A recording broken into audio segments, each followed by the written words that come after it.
भी है। हाँ वही।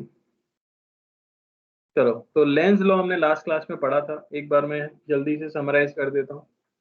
लेंज लॉ में हमें बताया गया था कि अगर किसी क्लोज कंडक्टिंग लूप से पास होने वाला फ्लक्स टाइम के साथ अगर चेंज होता है तो उस लूप के अंदर एक ईएमएफ इंड्यूस होता है, जिससे कि अगर लूप में रेजिस्टेंस है तो करंट आ जाता है।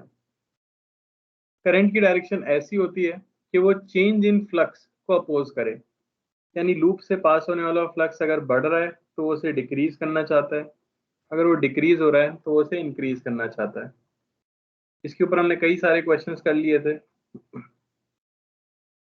और फिर मैग्नेट और लूप के लिए एक ट्रिक भी सीख ली थी, नॉर्थ और साउथ पोल, यानी कि हम अपने लूप को एक बार मैग्नेट से रिप्लेस कर सकते हैं और फिर नॉर्थ पोल और साउथ पोल से क्लॉकवाइज या एंटी क्लॉकवाइज करंट की डायरेक्शन बता सकते हैं। किसी को कोई डाउट इसके अंदर? No sir. चलो, होमवर्क मैंने कब डिस्कस करने का बोला है? ट्यूसडे को। ट्यूसडे को। सबको पता है ना, होमवर्क करके आना। तो हमने लेंज लॉ से इंड्यूस्ड करंट की डायरेक्शन निकालना सीख लिया है।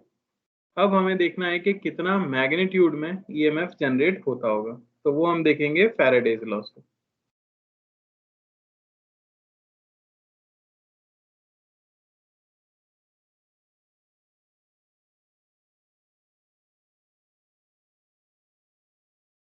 ठीक है, तो लेंज लॉ आपको बताता है इंड्यूस करंट की डायरेक्शन, और फैराडेज लॉ आपको बताता है इंड्यूस ईएमएफ का मैग्नीट्यूड। तो क्लोज कंडक्टिंग लूप से अगर फ्लक्स चेंज हो रहा हो टाइम के साथ, तो बोला गया the induced EMF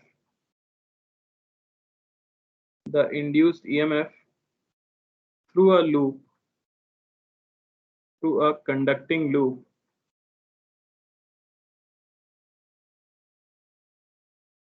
having changing flux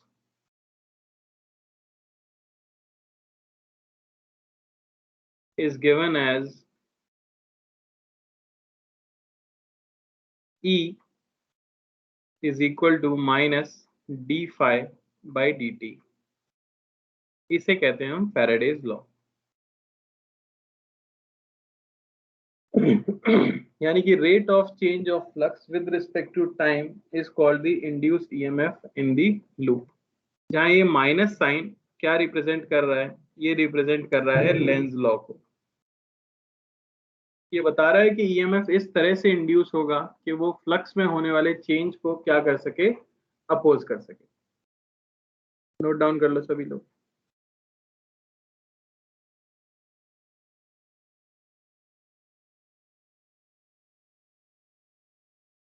ठीक है ना?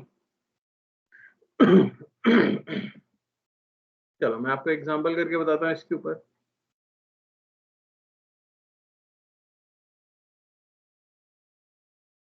तो मान लो इस तरह से हमारे पास एक लूप है और इसके अंदर मैग्नेटिक फील्ड अंदर की तरफ दी गई है। लूप की रेडियस बताई गई है हमें r, और मैग्नेटिक फील्ड बताई गई है B0 t²। तो आप क्लियरली देख सकते हो कि magnetic field into the plane है और वो टाइम के साथ क्या हो रही है? इंक्रीज हो रही है। तो क्वेश्चन आएगा, find the induced EMF, find the induced EMF and the direction of current, and the direction of current. आपको सॉल्व नहीं करना है, देख लो पहला वाला। तो सबसे पहले मैं, क्योंकि लेंज लॉ सीख चुका हूं, तो पहले बेटर होगा कि मैं डायरेक्शन बता दूं। आप देख सकते हो कि फील्ड अंदर की तरफ है, यानी फ्लक्स अंदर की तरफ है। जैसे जैसे टाइम बढ़ेगा वैसे वैसे फील्ड की वैल्यू बढ़ रही है, तो अंदर की तरफ फ्लक्स बढ़ रहा है। तो उसे अपोज करने के लिए आप अंदर की तरफ फ्लक्स को डिक्रीज करना चाहते हो, तो आप खुद फ्लक्स प्रोड्यूस करोगे आउट ऑफ द प्लेन। तो थंब को आउट ऑफ द प्लेन रखें तो करंट की डायरेक्शन हमें क्या मिल जाती है? Anti clockwise. इसमें किसी को कोई डाउट? No sir. ये क्लियरली आपको लेंज लॉ से मिल गया। अब चाहिए मैग्नीट्यूड, तो E को मैं सिंपली लिख दूंगा d/dt ऑफ phi। फाई क्या हो जाएगा, बी डॉट ए यानी B naught t square into area pi r square. आप डिफ्रेंशिएट करोगे, यहाँ से आपको वैल्यू मिल जाएगी 2b0 pi r square into t. यह है आपका induced EMF as a function of time. कोई डाउट किसी को? No sir. क्लियर है? यस। चलो मैं कुछ क्वेश्चन देता हूँ, अब आप ट्राई करो।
सर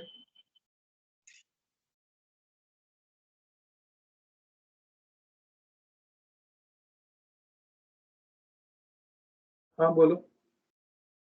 सर आप एक सेकंड के लिए से ऊपर थोड़ा स्क्रॉल करेंगे।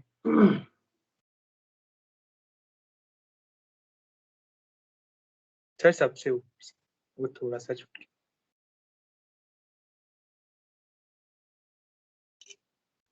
यस सर, हो गया, थैंक यू।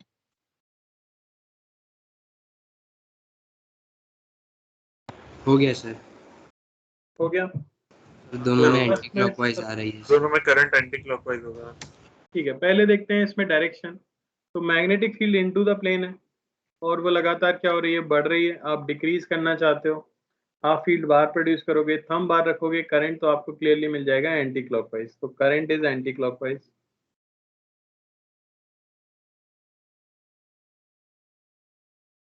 अब बात आती है ईएमएफ की। ई आपने निकाल दिया होगा, माइनस लगाने की जरूरत नहीं है, सिर्फ मैग्नीट्यूड निकाल देते हैं, क्योंकि माइनस साइन तो लेंस लॉ सिर्फ डायरेक्शन बताने के काम आता है। तो बी यानी B naught t cube into area a into b. यहाँ से ईएमएफ आपको मिल जाएगा 3b0 T square A B. आया था सबका? यस। यस। दूसरे वाले में करंट की अगर बात करें तो फील्ड बाहर की तरफ है और वो डिक्रीज हो रही है, तो आप फील्ड बाहर ही प्रोड्यूस करोगे ताकि वो इंक्रीज हो, और करंट फिर से कैसा मिल जाएगा हमें, एंटी क्लॉकवाइज। सर तो टी 1 से ज्यादा देना चाहिए कि 0 से 1 के बीच में हुआ तो क्या हाफ होगा तो सर बी के वैल्यू तो बढ़ जाएगा ना। ठीक है, 1 से बढ़ा देना। Okay sir. लेकिन जब डिफरेंशिएशन करेंगे तो वहां पर माइनस साइन आएगी तो क्लॉकवाइज नहीं हो जाएगा। नहीं बेटा, वो सब नहीं सोचना है तुम्हें, माइनस साइन का यूज नहीं है, यही मैं बता रहा हूँ। माइनस जब भी आपके आंसर में आए, आप सिर्फ पॉजिटिव मैग्नीट्यूड में आंसर दो। मैं इसका फायदा बताता हूँ। बेसिकली ईएमएफ यानी कि बैटरी होता है कि नहीं, तो पहले केस में अगर करंट ये आ गया है हमारा, तो मैं बैटरी कैसे ड्रॉ करूंगा? ऐसे। समझ आता है? आपको ये ड्रॉ कर लेनी चाहिए, तो इसमें माइनस साइन पूरी तरह से टेक केयर हो जाएगा। सिमिलरली इस क्वेश्चन में बैटरी इस तरह से पॉजिटिव टर्मिनल से करंट निकलता है, हमें ये पता होना चाहिए। इसमें अगर मैं निकालूं ईएमएफ की वैल्यू, तो ई हमें मिल जाएगा डी बाई डी टी, और फ्लक्स की वैल्यू अगर आप लिखो तो मैग्नेटिक फील्ड है B naught by T,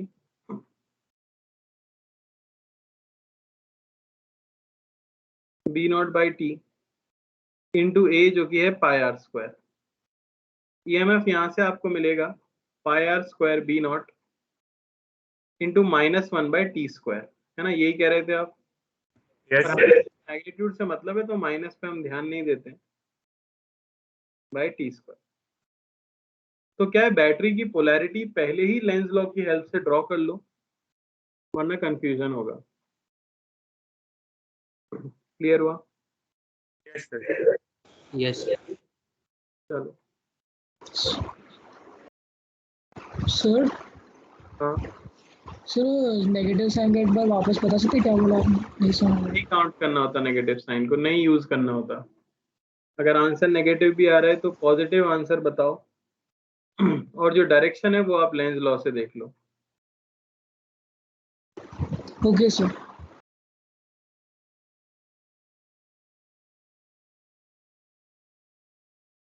sir.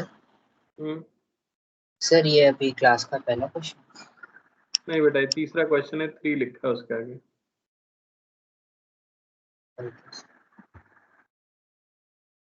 Sir पहले तो एक बार दिखा दीजिए ना।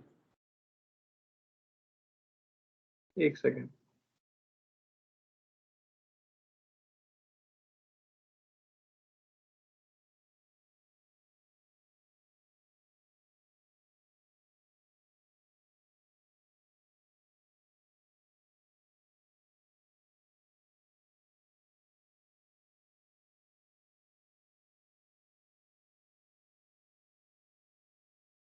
सर थर्ड वाले में टाइम की कोई कंडीशन भी है? सर T07 के बीच में होगा तो पावर।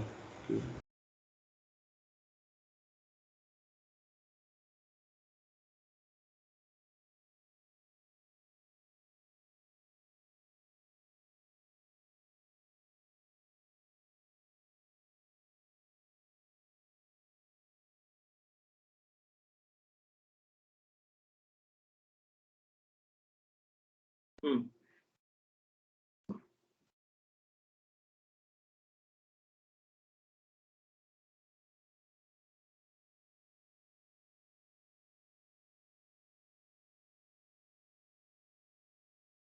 इसमें देने की जरूरत नहीं है वैसे। सर 0 से 1 पे होगा तो छोटा होता जाएगा ना। अरे मेरे भाई, T0 पे सर जीरो होगा मैग्नेटिक फील्ड, 0.1 पे उससे बड़ा होगा, 0.2 पे उससे बड़ा होगा, 0.3 पे उससे बड़ा होगा।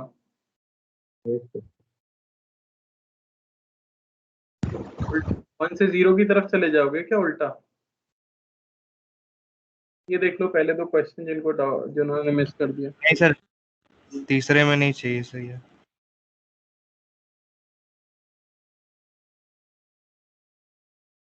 देख लिया आप लोगों ने जिन्होंने मिस कर दिया था? Yes sir. Yes sir. E को d∅dt, फ्लक्स का डिफरेंशिएशन ईएमएफ दे देता है हमें, और डायरेक्शन ऑफ करंट तो हम सीख चुके हैं लेंज लॉ से।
हो गया सर।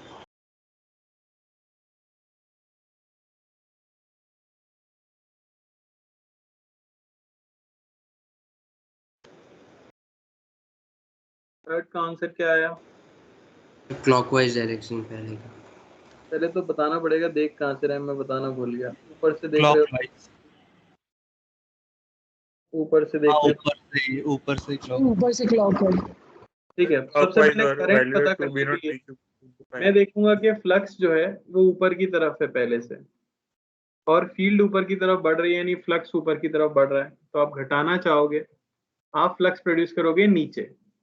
नीचे के लिए अपने हाथ के थंब को नीचे कर लो और ऊपर से देखो, आपकी उंगलियां जो घूमेंगी वो कैसी घूमेगी? क्लॉकवाइज। तो करंट जो इंड्यूस होगा वो क्लॉकवाइज होगा।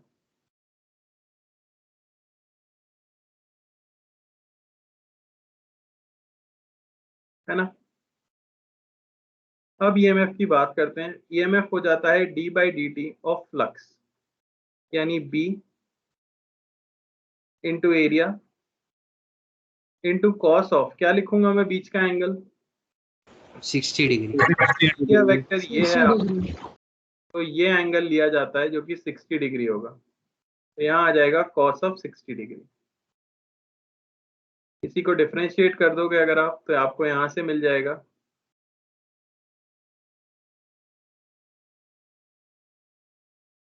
2 B naught pi r square t cube. कोई डाउट? No sir. चलो फोर्थ बताओ। Sir anti clockwise direction. Fourth में हम देखें एंटी क्लॉकवाइज सर। तो फील्ड कांस्टेंट है लेकिन एरिया बढ़ रहा है। याद रखो फ्लक्स होता है बी इंटू ए इंटू कॉस थीटा। तो बी बदलेगा या ए बदलेगा या कॉस थीटा बदलेगा, तीनों ही केसेस में फ्लक्स बदलेगा। अब रेडियस बढ़ रही है यानी एरिया बढ़ रहा है, फ्लक्स है बी इंटू ए। एरिया बढ़ रहा है तो फ्लक्स बढ़ रहा है, फ्लक्स इनटू द प्लेन बढ़ रहा है। आप डिक्रीज करना चाहोगे तो आप फील्ड बाहर प्रोड्यूस करोगे, थंब को बाहर रखोगे, करंट जो आ जाएगा वो एंटी क्लॉकवाइज आ जाएगा।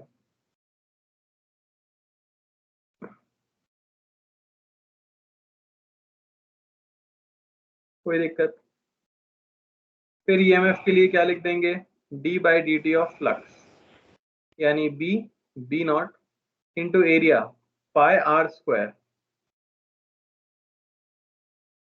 यहां से आपको मिलेगा 2 B naught pi r naught square into t. यह है EMF as a function of time. कोई डाउट किसी को? No sir. No sir.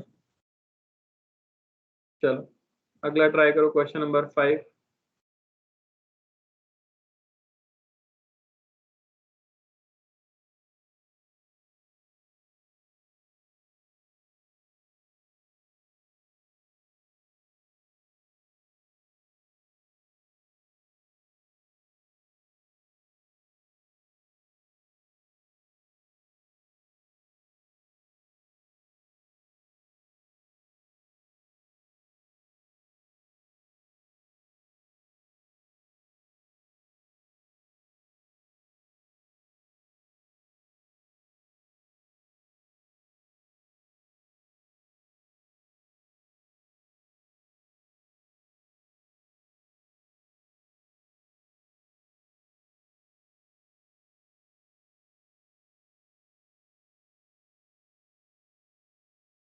हो गया सर।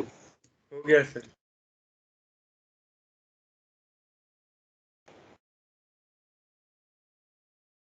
फिफ्थ हो गया। Yes yes. सर। क्या आया answer? 4 t cube b naught r square into pi anti clockwise direction. सही है। तो देखो सबसे पहले तो फील्ड अंदर की तरफ बढ़ रही है, रेडियस भी बढ़ रही है, तो फील्ड भी अंदर बढ़ रही है, एरिया भी बढ़ रहा है, यानी कि फ्लक्स अंदर बढ़ रहा है। डिक्रीज करने के लिए हम फ्लक्स बाहर प्रोड्यूस करेंगे, थंब को बाहर रखोगे, करंट आपका आ जाएगा एंटी क्लॉकवाइज। सबका आया है क्या? Yes sir. Yes sir. किसी को कोई भी डाउट हो तो प्लीज बोल देना। हम इतने सारे क्वेश्चन कर रहे हैं तो उसका यूज निकलना चाहिए।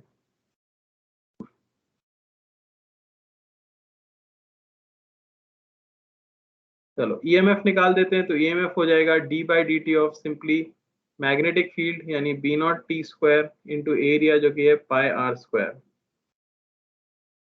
डिफ्रेंशिएट करोगे आपको मिल जाएगा 4 b naught pi r naught square t cube. Battery कैसे बनाएंगे बताओ? ऐसे बैटरी बनाने भी आनी चाहिए। पॉजिटिव टर्मिनल से करंट बाहर जाना चाहिए, समझ आ रहा है? यस। चलिए क्वेश्चन नंबर 6 ट्राई करो। सर बैटरी बना के क्या फायदा? आगे पता लगेगा बेटा। Okay sir.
Sir omega into b naught by r naught square into cos omega T.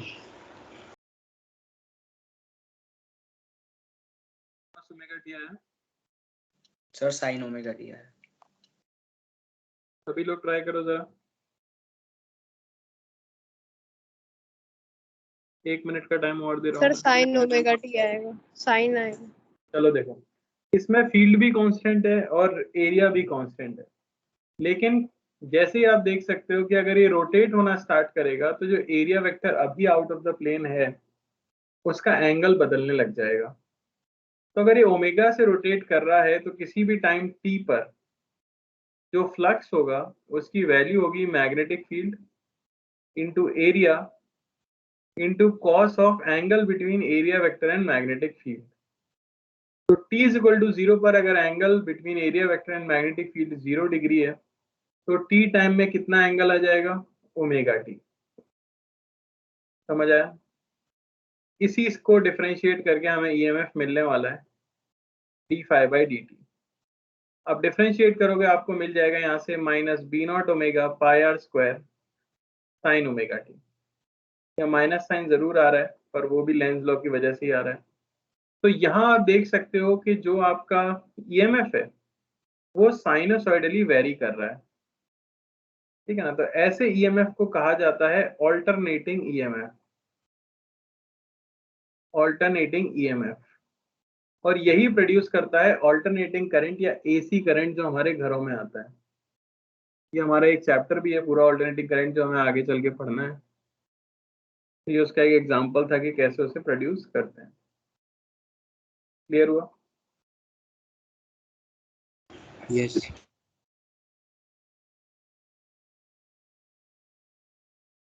थोड़ी बहुत फील तो आ रही होगी कैसे निकालते हैं ईएमएफ। यस। सर एक बार क्वेश्चन नंबर 4 दिखा दीजिए ना, आंसर मैच करना। एक सेकंड।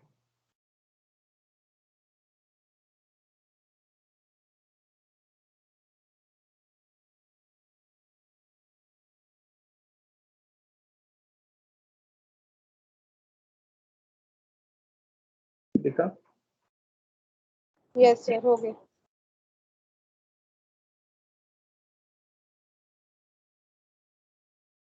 तो ये हमारे पास वायर है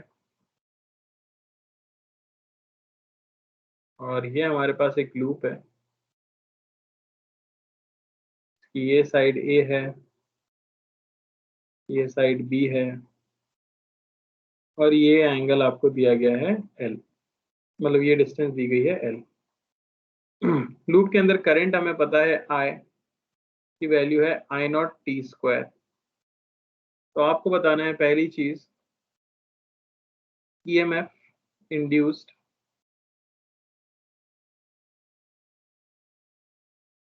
इन लूप। अगर पहला केस में ले लेता हूं L is very very greater than A and B, और दूसरा केस है L is equal to 3A, और दूसरा आपको बताना है direction of induced current.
Sir first one का answer 2 mu naught I naught ABT by pi L और एंटी क्लॉकवाइज है।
आगे सेकंड पार्ट भी Yes, second का 3i mu naught BA into V divided by 2 pi x into x plus 3. बढ़िया।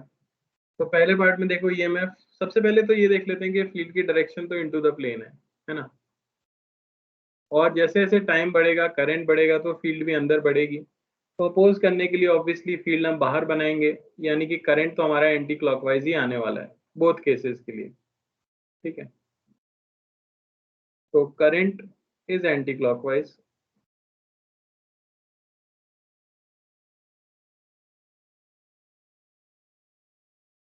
अब बात आती है ईएमएफ की, तो ईएमएफ में क्या लिखूंगा, d by d t of B.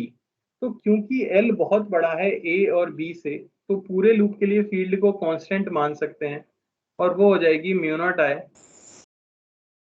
By 2 pi L. I की value I naught t square है, into area of the loop A B. तो यहां से मिलेगा mu naught I naught A B upon pi L. ये हमारा answer आ गया। कोई डाउट किसी को? नो। सेकेंड पार्ट में भी करंट तो एंटी क्लॉकवाइज ही आएगा।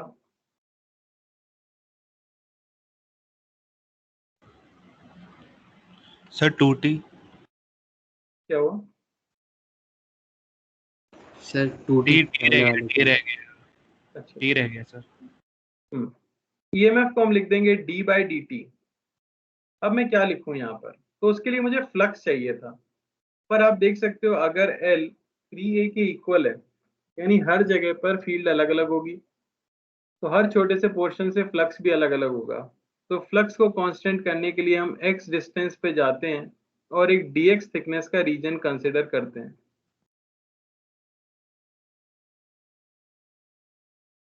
इससे पास करने वाला छोटा सा फ्लक्स डी फाई आप लिख सकते हो यहाँ पर मैग्नेटिक फील्ड, यानी mu naught I naught t square by 2 pi x, ये हो गया b, इंटू एरिया इसका हो जाएगा b इंटू डी एक्स।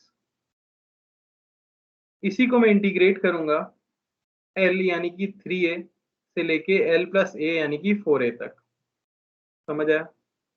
यहाँ से फाई आपको क्या मिलेगा, अब एक चीज याद रखना, ये फ्लक्स आपने किसी एक इंस्टेंट का लिखा है, तो आप टाइम को क्या मान सकते हो, कांस्टेंट मान सकते हो। यहाँ से आ जाएगा म्यू नॉट आई naught t square upon 2 pi into b ln 4/3।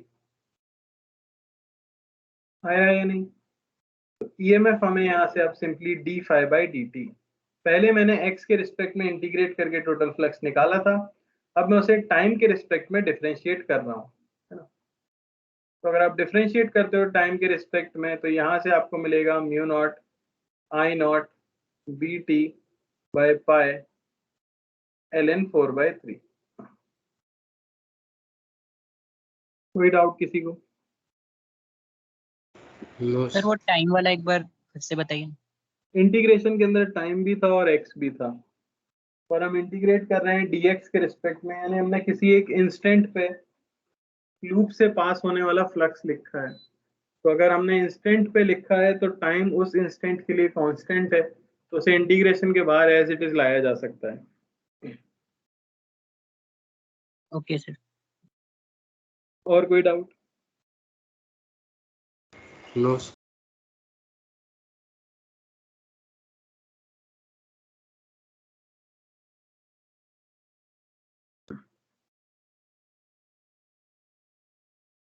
कितने क्वेश्चन हो गए, समझ आ गया है और कराए जाएं? आ गया सर। समझ में। तो एक आध और कर लेते हैं, वैसे कुछ लोग अभी भी आंसर नहीं दे पा रहे हैं।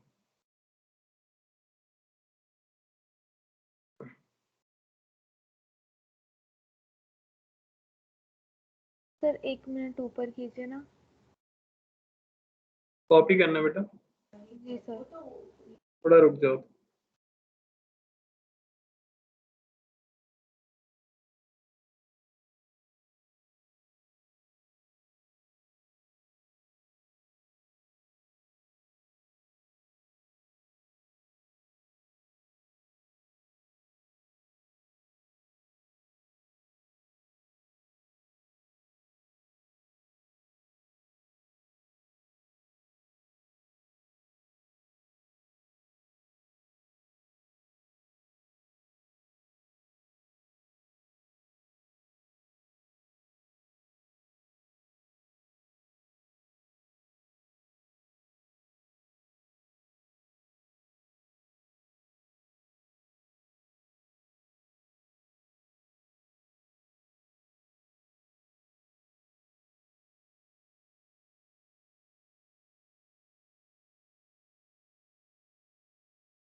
हो गया? Yes sir.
Sir, EMF mu naught I naught 2n square pi a square by b into 2tr.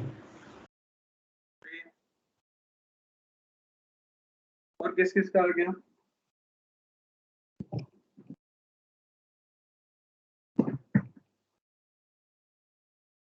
नहीं आया? यस सर हमारा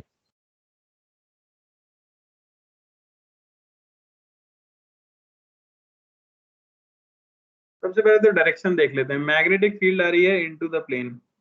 करंट जैसे जैसे बढ़ेगा वैसे वैसे मैग्नेटिक फील्ड भी अंदर की तरफ बढ़ रही है। आप डिक्रीज करना चाहोगे, है या नहीं? डिक्रीज करने के लिए आप कहाँ प्रोड्यूस करोगे? Out of the plane. Out of the plane यानी कि current anti clockwise. Clockwise, sir.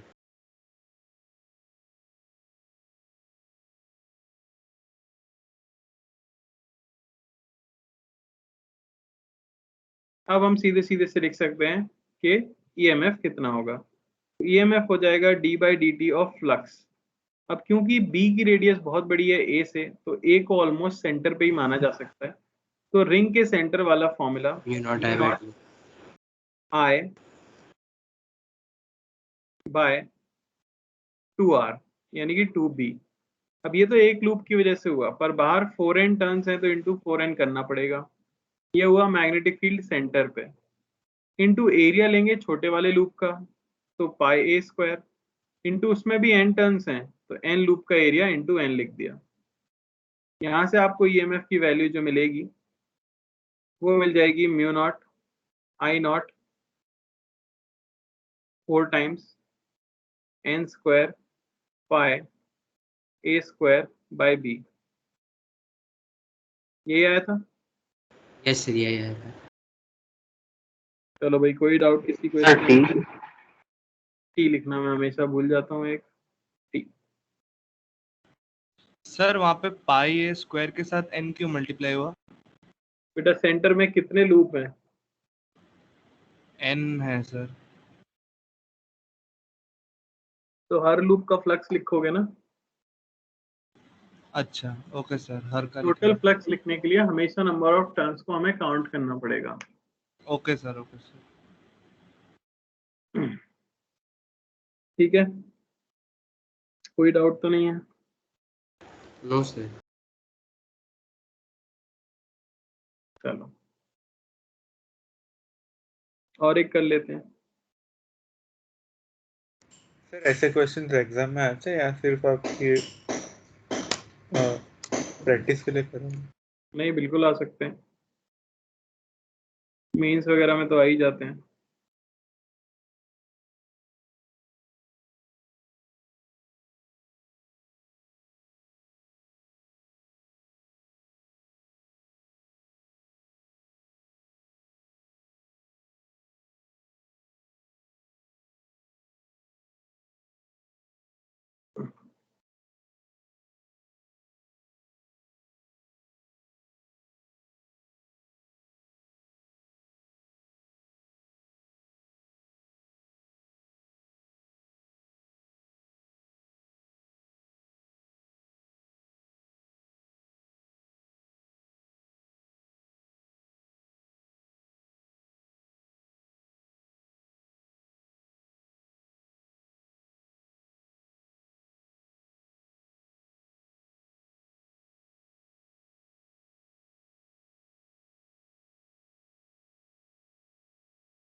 ठीक है, तो आपको EMF versus time graph draw करना है।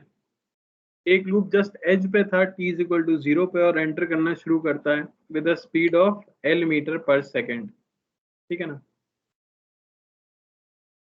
यहाँ इस रीजन की लेंथ आपको दे दी गई है 3l। तो टाइम के साथ ईएमएफ का क्या प्लॉट होगा वो बताना है।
सर स्ट्रेट लाइन आएगा। स्ट्रेट लाइन मतलब क्या, कैसी लाइन है, स्लोप कैसा है? सर पहले इंक्रीजिंग है कांस्टेंट है फिर डिक्रीजिंग है। Sir increase constant decrease. Increase constant decrease EMF. Sure.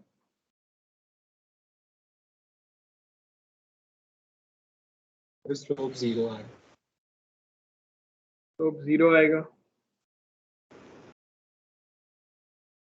बाकी लोग तो इंक्रीज कह रहे हैं। पहले इंक्रीज करेगा फिर डिक्रीज और increase constant decrease. Increase constant decrease सबने ट्राई भी कर लिया। मैं चाहूंगा आप 1-2 मिनट का टाइम और लें। ये ऐसे क्वेश्चंस एडवांस में आते हैं, अच्छे क्वेश्चंस हैं, एक बार और ट्राई करो जरा। 1 मिनट का टाइम मैं और दे रहा हूँ।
सर डू नॉट एलवी आ रहा है ईएमएफ हर पॉइंट पे, मतलब एंटर करने के बाद। ठीक है, तो देखो इसमें क्या करना था, जैसे ही लूप एंटर करना शुरू करेगा, मान लो कि वो कुछ डिस्टेंस एंटर कर जाता है, तो मैं क्या कर रहा हूँ, मैं t equal to t time पर बना लेता हूँ कि डायग्राम कैसा दिखेगा, है ना। तो देखो जरा, ये डिस्टेंस आपकी l है, किसी टाइम t की पिक्चर बना रहे हैं, वो t इक्वल टू 0 की बात थी। अगर हमारा लूप v स्पीड से चल रहा है तो t टाइम में कितनी डिस्टेंस वो चल लेगा अंदर, vt। तो इस समय पर अगर आप इसका फ्लक्स लिखो तो फाई की वैल्यू जो आ जाएगी वो आ जाएगी b, जो कि है b नॉट इंटू एरिया जो कि मैग्नेटिक फील्ड में जा चुका है, तो ये वाला एरिया लिखना है आपको, VT इंटू एल। वो हमें मिल जाएगा l इंटू वी टी। तो ईएमएफ सिंपली क्या मिल जाएगा, d phi by d t, यानी कि d by d t of v naught v l t, यानी क्या मिला आपको, v नॉट। ये कैसा है, कांस्टेंट। ऐसा कब तक होगा, तो ये होगा t इज इक्वल टू 0 से लेके t is equal to 1 second तक। क्यों ऐसा 1 सेकेंड तक ही होगा, क्योंकि तभी तक लूप घुस पाएगा अंदर। एक बार लूप अंदर चला गया तो t is equal to 1 second से लेके, सोच के देखो, 3 second. t is equal to 3 second तक सर अब लूप अंदर ही रहने वाला है या नहीं। तो हम ये कह सकते हैं इस टाइम पे फ्लक्स क्या रहेगा, कांस्टेंट, कांस्टेंट है। यानी ईएमएफ की वैल्यू क्या रहेगी, 0। कांस्टेंट का डिफरेंशिएशन 0। समझ आ रहा है, यानी 1 सेकेंड पे पूरा अंदर चला गया था, फिर तो फ्लक्स कांस्टेंट हो गया। 3 सेकेंड के बाद वो बाहर निकल, सॉरी हाँ 3 सेकेंड के बाद वो बाहर निकलना शुरू होगा और 4 सेकेंड पे पूरी तरह से बाहर निकल जाएगा, यानी कि t is equal to 3 second से लेके t is equal to 4 second तक ईएमएफ, अब फ्लक्स क्या हो रहा होगा, डिक्रीज होगा। अच्छा, जैसे जैसे फ्लक्स अंदर बढ़ रहा था, आप देख सकते हो अपोज करने के लिए करंट एंटी क्लॉकवाइज आया होगा, तो बैटरी इस तरह की बनी होगी। लेकिन जब लूप बाहर जाना शुरू होगा तो अंदर की तरफ वाला फ्लक्स क्या होगा, इंक्रीज होगा या डिक्रीज होगा, डिक्रीज होगा। डिक्रीज। तो हमारी करंट ऐसा होना चाहिए कि वो उसे क्या करने की कोशिश करे, इंक्रीज करने की कोशिश करे। तो अगर इस पार्ट की बात करें, t इज इक्वल टू 3 से 4 सेकेंड की अगर हम बात करें, है ना,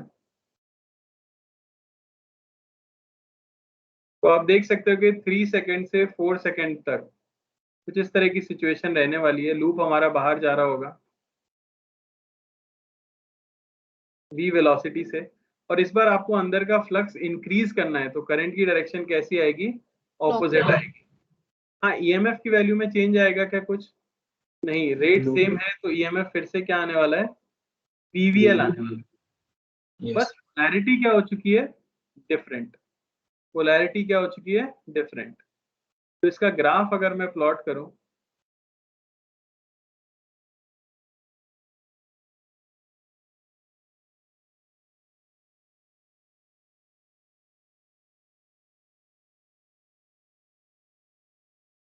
टाइम के साथ, यहाँ पे आपका ईएमएफ हो गया ये 0, ये 1 सेकेंड, ये 3 सेकेंड और ये 4 सेकेंड। तो आप देख सकते हो 0 से 1 सेकेंड तक ग्राफ का ईएमएफ फिक्स मिला था हमें, जिसकी वैल्यू थी बी नॉट बी एल।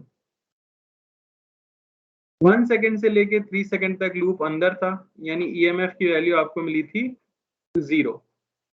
और 3 सेकेंड से लेके 4 सेकेंड तक पोलैरिटी कैसी हो जानी चाहिए, बदल जानी चाहिए ईएमएफ की, तो उसे हम नेगेटिव पोलैरिटी के साथ शो कर सकते हैं, और वो वैल्यू हमें मिल जाएगी minus b naught v l. अरे समझ आया कि नहीं? यस।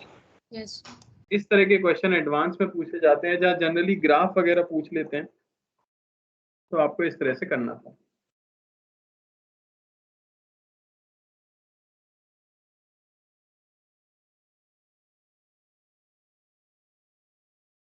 कोई डाउट? No, sir.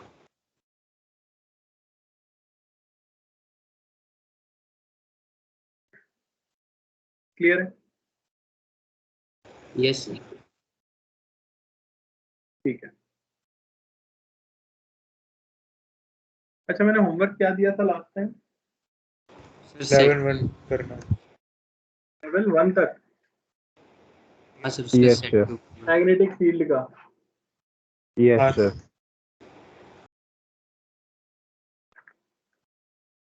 हाँ यार,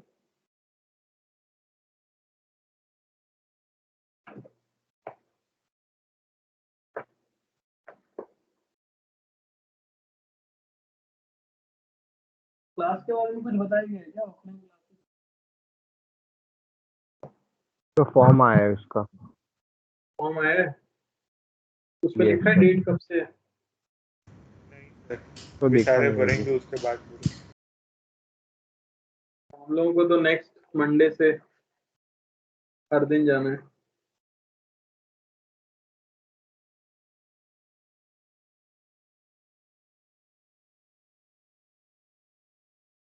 ऑफलाइन क्लास हो जाएगी, फिर जो लोग चुप बैठे रहते हैं क्या करोगे?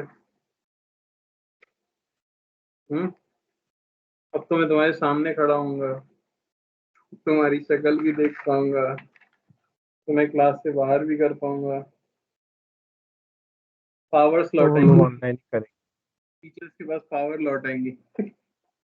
ऑनलाइन फायदे भी सर। अगर इतना डर रहे हैं ऑनलाइन ही करेंगे तो फिर फायदा क्या है? सेट 2 का मैंने अच्छा मेंस वाला दिया था।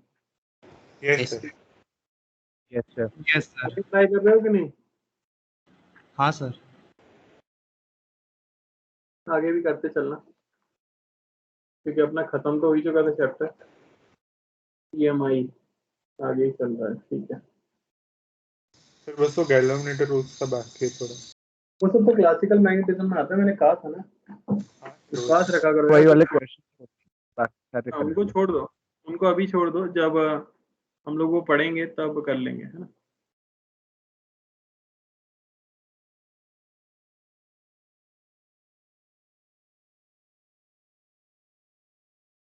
अब अगली क्लास तो अपनी कंबाइंड होगी ना। yes. आगे बढ़ा दें, Yes, क्या sir. करें यार? वो FR03 में बड़ा स्लो चलता है यार, वो लोग आंसर नहीं देते, अटके ही रहते हैं वहीं पे।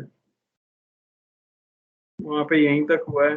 अगली क्लास कंबाइंड होगी, उसमें तो डिस्कशन होगा। चलो उसकी जैसे अगली वाली, डिस्कशन है। उसकी अगली वाली अगर कंबाइंड ना हो तो मैं भी आगे पढ़ा दूँ। देखना टाइम टेबल में नेक्स्ट क्लास जो है क्या सर? कंबाइंड है, अलग अलग है। थर्सडे वाली क्लास नहीं है, सीधे आपकी क्लास है नहीं, फ्राइडे वेडनेसडे को। थर्सडे को तो वो स्पॉटलाइट वाला चल रहा है, तो मेरी क्लास होगी ही नहीं। और तो फ्राइडे सीधा फ्राइडे। Yes sir. फ्राइडे को कंबाइंड है, अलग अलग है। तो हमें नहीं पता चलेगा। सर हमको नहीं पता होता, हमको तो सर टाइम। हमें सिर्फ तुम्हारा हमारा टाइम टाइम क्या है ये टेबल पे। बताओ? तुम्हारा टाइम टेबल क्या है? सर हमारा शाम को ही होता है। यही वाला टाइम है तुम्हारा? यस सर, हमारा 2 to 6:30 में यस हो सर, जाता शाम का ही टाइम होता है हमारा। FR03 फ्राइडे को मेरी उसमें है।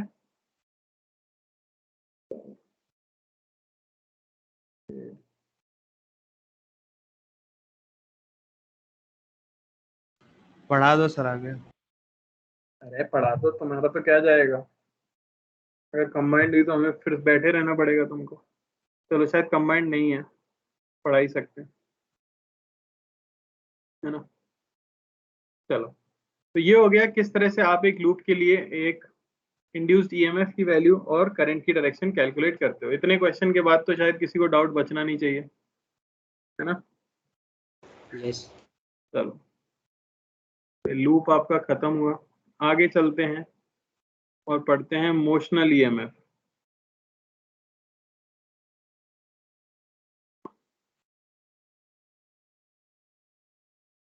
मोशनल EMF, तो ऑब्वियसली मोशनल EMF रिलेटेड है मोशन से। क्या होता है देखते हैं। अगर एक रीजन के अंदर मैग्नेटिक फील्ड है,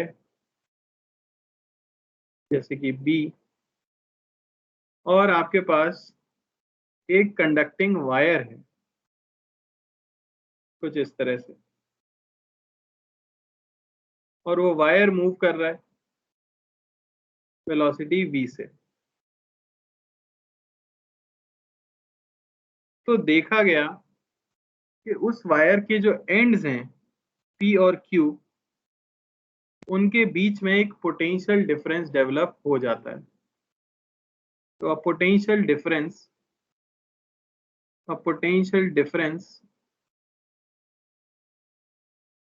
is developed between the ends of the rod। तो बात आई कि भाई क्या कारण है, क्यों पोटेंशियल डिफरेंस जो है एंड्स के बीच में डेवलप हो रहा है। लूप में तो चलो पोटेंशियल डिफरेंस आएगा, हमें समझ आ रहा था, ऐसा बताया गया था, पर इस रॉड के अंदर क्या कहानी है। तो रॉड के अंदर बोला गया कि जैसे magnetic field into the plane है, आपको पता है ये पूरी रॉड आगे मूव कर रही है किसी स्पीड v से, तो इसके अंदर जो इलेक्ट्रॉन्स हैं उनको आप क्या मानते हो, रेस्ट पे मानते हो जनरली, है या नहीं। तो इस तरह से ढेर सारे इलेक्ट्रॉन्स होंगे। अब अगर पूरी रॉड राइट डायरेक्शन में मूव कर रही है तो क्या इलेक्ट्रॉन्स भी राइट में मूव कर रहे हैं? यस। तो अगर मैं बोलूं कि फोर्स ऑन वन इलेक्ट्रॉन, उसकी वैल्यू क्या होगी, तो क्या आप बता सकते हो?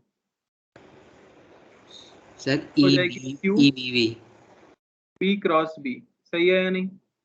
Yes sir. और डायरेक्शन क्या आएगी बताओ, ऊपर या नीचे? देखते नीचे हैं आएगी कितने तो भूल गए। नीचे आएगी। P क्रॉस B, पाम आता है ऊपर लेकिन ये इलेक्ट्रॉन है तो ये जाएगा नीचे। तो जैसे ही एक इलेक्ट्रॉन चल के यहाँ पहुंचेगा, क्या यहाँ पे पॉजिटिव चार्ज डेवलप हो जाएगा, क्योंकि यहाँ डेफिशिएंसी क्रिएट हो गई है। Yes sir. और क्योंकि पोलैरिटी डेवलप हुई है तो क्या इनके अंदर इलेक्ट्रिक फील्ड भी डेवलप हो जाएगी। यस। पोलैरिटी का डिफरेंस है तो इलेक्ट्रिक फील्ड भी आ गई। पर क्या ये इलेक्ट्रिक फील्ड बहुत स्ट्रांग होगी? नहीं, इलेक्ट्रिक फील्ड काफी वीक होगी। तो क्या होगा, दूसरे इलेक्ट्रॉन पे फोर्स लगेगा, दूसरा इलेक्ट्रॉन भी जाके यहाँ पे बैठ जाएगा, इलेक्ट्रिक फोर्स भी लग रहा होगा उसके ऊपर, इलेक्ट्रोस्टैटिक फोर्स लगेगा ऊपर की तरफ। पर हम ये कह सकते हैं कि इनिशियली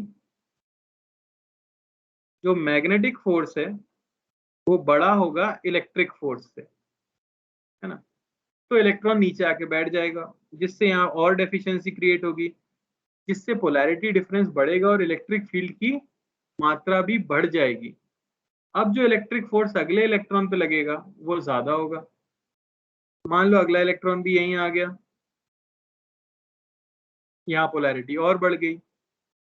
ऐसा होते होते एक इंस्टेंट ऐसा आएगा कि जो इलेक्ट्रॉन अब नीचे आने वाला था, जिस पे मैग्नेटिक फोर्स नीचे लग रहा है और इलेक्ट्रिक फोर्स ऊपर लग रहा है, उसके लिए मैग्नेटिक फोर्स इक्वल हो जाएगा इलेक्ट्रिक फोर्स के। अगर मैग्नेटिक फोर्स इक्वल हो गया इलेक्ट्रिक फोर्स के, तो क्या इलेक्ट्रॉन मूव करेगा? नहीं। तो अब क्या पोलैरिटी बढ़ेगी? नहीं। तो इलेक्ट्रिक फील्ड क्या हो गई? फिक्स्ड। समझ आ रही है बात? उसी की वैल्यू हम निकाल लेते हैं। हम सिंपली कह सकते हैं कि मैग्नेटिक फोर्स ये इक्वल होना चाहिए इलेक्ट्रिक फोर्स के। मैग्नेटिक फोर्स हो जाएगा E इंटू वी क्रॉस बी, और इलेक्ट्रोस्टैटिक फोर्स हो जाएगा E इंटू ई। यहाँ से इलेक्ट्रिक फील्ड की वैल्यू आपको मिल जाती है V क्रॉस बी। यानी जब इतनी इलेक्ट्रिक फील्ड रॉड के अंदर जनरेट हो जाएगी तब इलेक्ट्रॉन्स मूव करना बंद कर देंगे। तो potential difference between the ends अगर पूछा जाए, डेल्टा V, तो वो आपको पता था, वो आता था E dot D, electric field into distance. यहाँ अगर मैं कह देता हूं कि हमारा जो कंडक्टर था या जो रॉड थी उसकी लेंथ है मान लो L, तो हम क्या कह सकते हैं, V की जगह पे मैं क्या रख दूंगा? L। तो डेल्टा V की हमें वैल्यू यहाँ से मिलती है L dot V cross B। इसे क्या कहते हैं? Scalar triple product. याद है? अरे बोलो भाई। यस। तो इसमें V क्रॉस B निकालना होता है और L के साथ डॉट प्रोडक्ट करना होता है। इसमें काफी दिक्कत होती है बच्चों को क्योंकि एल का एंगल हमें निकालना है वी क्रॉस बी जो आएगा उसके साथ, और उसके साथ डॉट प्रोडक्ट करना है। तो आप क्या करो, एक ट्रिक याद रख लो, आप सीधे कह दो पोटेंशियल डिफरेंस ये होता है b v l, where b v and l are mutually perpendicular components। तो तीनों के म्यूचुअली परपेंडिकुलर कंपोनेंट्स को जब आप मल्टीप्लाई करते हो तो आपको एंड्स के बीच का पोटेंशियल डिफरेंस मिलता है। किसी को कोई डाउट? No sir. सर आपने वो रिलेशन को क्या बताया, ट्रिपल? टेलर ट्रिपल प्रोडक्ट तो बचपन में पढ़ा होगा भाई, वेक्टर्स में, वॉल्यूम ऑफ अ पैरेललोपाइड। सुनाई नहीं दे रहा क्या? याद ही नहीं आ रहा ऐसा कुछ? नहीं याद आ रहा, लेकिन अब समझ गया। वॉल्यूम मतलब वो तो पैरेललोग्राम का एरिया और ये एल वॉल्यूम, समझ गया। हाँ बिल्कुल। अभी नहीं पढ़ा, अगर 11th में नहीं पढ़ाया गया होगा तो वेक्टर 3D मैथ्स में जब आएगा तब पढ़ा देंगे। Okay sir. चलो, क्लियर हुआ सबको? यस। Yes sir. एक उदाहरण एग्जांपल कर लिया जाए फटाफट, फॉर्मूला नोट डाउन कर लिया हो। ये लो, तो रीजन में मैग्नेटिक फील्ड है इनटू द प्लेन, और एक रॉड है हमारे पास इस तरह से जो मूव कर रही है कुछ इस तरह से v वेलोसिटी से, और ये एंगल है 37 डिग्री। रॉड की लेंथ l दी गई है, ये पॉइंट है a और ये पॉइंट है b। पहला क्वेश्चन जो आता है वो आता है mod of va minus vb, यानी a और b पॉइंट के बीच का पोटेंशियल डिफरेंस क्या है। और दूसरा आता है which point is at the higher potential, which point is at higher potential. Sir पहले का तो 3VB है, 3VB एग्जाम्पल है, एग्जाम्पल। चलो, दूसरी चीज मैं आपको ये बताना चाहता हूँ कि रॉड के अंदर ईएमएफ डेवलप हुआ है, यानी रॉड के अंदर आप बैटरी बना सकते हो। तो एक और ट्रिक हमारे काम आती है, वो ये है कि using B cross B v get direction of positive terminal of battery, positive terminal of battery. तो मैं सब लग भी रहा होगा, मैग्नेटिज्म में बहुत सारी चीजें याद करने के लिए हैं, काफी कुछ याद रखना पड़ता है इसमें, तो फिर चैप्टर इजी लगता है। इसका मतलब क्या है? इसका मतलब ये है कि पोटेंशियल डिफरेंस आने वाला है ना। तो मैं क्या करूंगा, सबसे पहले तो ईएमएफ की वैल्यू निकाल लेता हूँ, कितना आ जाएगा। तो पहला पार्ट अगर मैं करता हूँ, यानी डेल्टा वी मुझे अगर चाहिए, तो उसके लिए लेंथ, मैग्नेटिक फील्ड और वेलोसिटी तीनों एक दूसरे से परपेंडिकुलर होने चाहिए। तो मैग्नेटिक फील्ड तो पहले ही दोनों से परपेंडिकुलर है, तो बी नॉट लिख दिया। लेंथ से परपेंडिकुलर वेलोसिटी कौन सी वाली आएगी? साइन v sin 37 और लेंथ l, तीनों के म्यूचुअली परपेंडिकुलर कंपोनेंट्स को मल्टीप्लाई कर दो। यहाँ से आ गया 3/5 b नॉट वी एल, यह है पोटेंशियल डिफरेंस। अब बात आती है कि कौन सा पॉइंट हायर पोटेंशियल पे है। आपको सिर्फ करना है v क्रॉस b। मुझे बताओ, अगर आप v क्रॉस b करते हो तो आपको डायरेक्शन क्या मिलेगी? v ये वाला यूज करेंगे ऑब्वियसली, लेफ्ट वाला, सॉरी v क्रॉस b करने से लेफ्ट में पाम आया, तो वो जो नोट मैंने लिखा है उसका मतलब यही है कि positive terminal of battery left में आएगा। अगर पॉजिटिव टर्मिनल लेफ्ट में है तो कौन बड़े पोटेंशियल पे है? तो क्लियरली देख सकते हैं A is at higher potential. अरे समझ आया? जिस तरफ पॉजिटिव टर्मिनल वो होता है हायर पोटेंशियल पे। क्लियर हुआ? यस। Yes sir. बढ़िया। सर आपने वो नोट में क्या लिखा है? Using v cross b. V cross B से आपको डायरेक्शन मिलती है positive terminal of the battery की।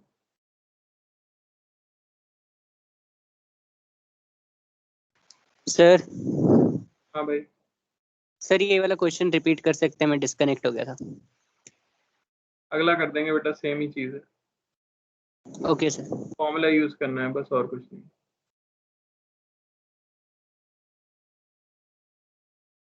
तो रॉड की जो वेलोसिटी है वो आउट ऑफ द स्क्रीन आ रही है, मैग्नेटिक फील्ड इस तरह से है, लेंथ रॉड की L है। पहली चीज आपको जो बतानी है वो है मॉड Vp माइनस VQ, यार बड़ी तेज हवा चल रही है। और दूसरी चीज आपको बतानी है which point is at higher polarity.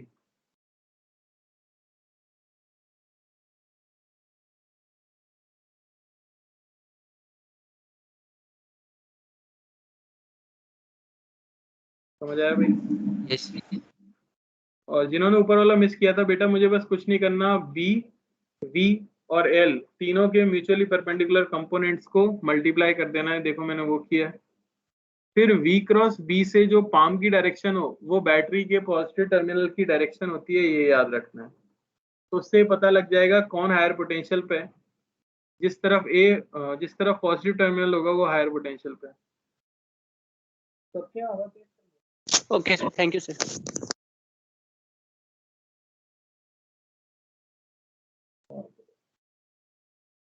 Sir 4VBL/5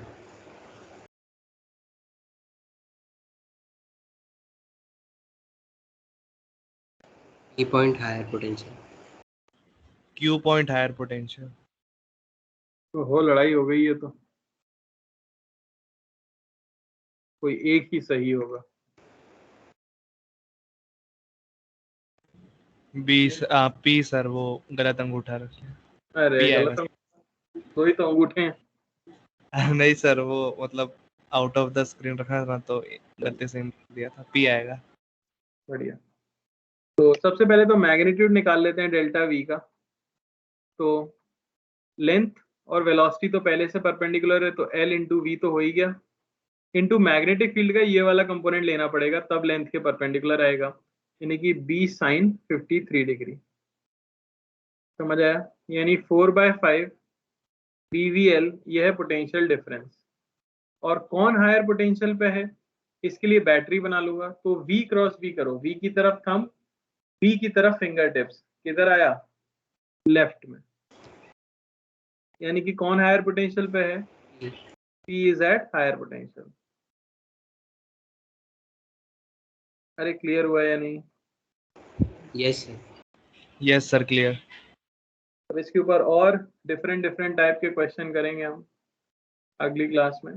formula copy के अंदर इसको नोट डाउन कर लेना और एक बार प्लीज रिवाइज करके आना ताकि अच्छे से समझ आए। ठीक है? Okay sir. किसी को